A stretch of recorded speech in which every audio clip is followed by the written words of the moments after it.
ধানের জমি। এই ধানটা প্রায়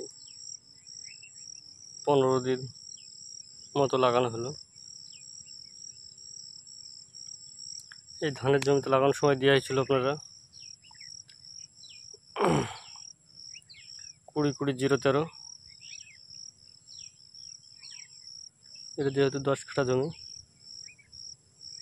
20-20-0-13 দেওয়া হয়েছিল 10 কেজি, পটাশ দেওয়া হয়েছিল 5 কেজি,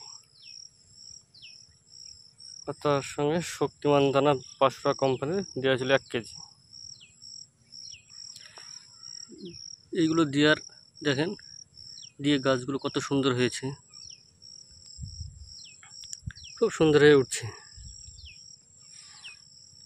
কিন্তু এবার দেখা যাচ্ছে 15 থেকে 20 দিনের পরে পাতাগুলো একটু মরিচা বা হলুদ মতো ভাব হয়ে যাচ্ছে। তার জন্য আমাদেরকে বিষ স্প্রে করতে হবে। তার জন্যে আমরা ব্যবহার করব চেলেটেড জিঙ্ক, আর দেব আমরা কার্বনেজেন ম্যাঙ্কোজেব, তার সঙ্গে দেব হিউমিক। এই তিনটে এক জায়গায় মিশিয়ে নিব, দিয়ে জমিতে স্প্রে করব।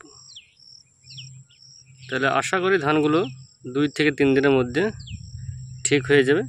পাতা যে মূর্ছি লাগা মতো ভাব বা হলুদ হয়ে যাচ্ছে, সেইগুলো আর হবে না। এই যে এই পাতাগুলো যে হলুদ হয়ে যাচ্ছে আপনার, এইগুলো আর হলুদ হবে না তখন, ওই বীজগুলো দেওয়ার ফলে দেখুন হলুদ হয়ে যাচ্ছে। এবার চেলেটেড জিঙ্ক আর কার্বনেজেব ম্যাঙ্কোজেব আর হিউমিক অ্যাসিড, এগুলো আপনারাও ব্যবহার করবেন। আপনাদের ধানের জমি যদি থাকে বা ধান যদি আবাদ করেন আপনার ফসল, খুব সুন্দর হবে কাজ। আমাদের হয়েছে, আমরা দিব। এই জমিটা 20 দিন হলো ধান লাগানো। অবশ্যই লাগানোর সময় আপনারা 20-20-0-13 এবং পটাশ বিঘা প্রতি 10 কেজি হিসাবে দিবেন, খুব ভালো কাজ হবে। তার সঙ্গে 500 কোম্পানির শক্তিমান দানা দিবেন।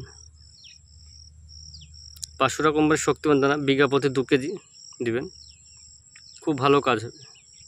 এতে আপনার প্রচুর পরিমাণে গাছের খাবার আছে, humic acid, ফলবিক acid, nitrogen, boron, লোহা, তামা, কপার, সব রকম গাছের খাবার আছে। এটা ব্যবহার করবেন, খুব ভালো কাজ হবে। এই যে দেখতে পাচ্ছেন ধানের জমি,